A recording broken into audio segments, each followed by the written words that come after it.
You talk about censorship, essentially, of musical lyrics, of musicians. We're also talking about attacks on social media. What next, then? What is the next phase for Bobi Wine in Uganda?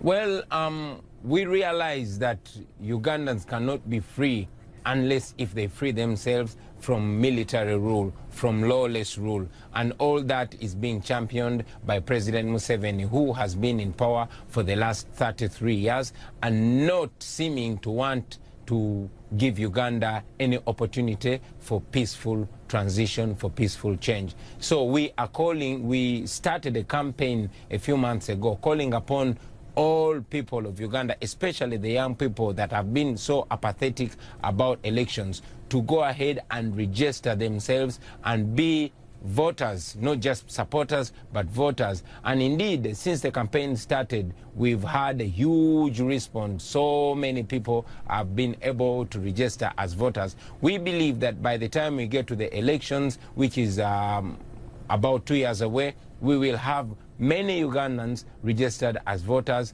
and overwhelming Museveni looks like our only way out. So do you see yourself challenging President Museveni? Well, this question has come up so many times, and indeed many people have come to me calling for me to stand. We have been discussing this issue with my team, and I must say I and my team, we are seriously considering challenging President Museveni in the next presidential election. Bobi Wine there speaking to me a little bit earlier on this week from Washington, D.C. Now, of course, we reached out to the Ugandan government for a response to Bobi Wine's charges, and that he is seriously considering challenging Mr. Museveni for the presidency. Now, a government spokesperson sent us a statement, and I want to read it in part. Bobi Wine is being presumptive, perhaps to ride on Museveni's name to gain some international attention.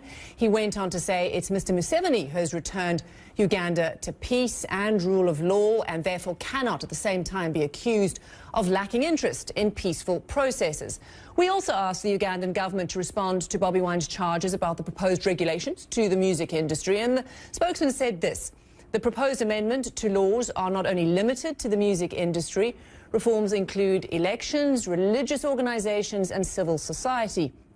I'm sure Bobi Wine isn't in all those fields. So let me know what you think about this conversation. Follow me on Twitter and Instagram at Robin Kono CNN.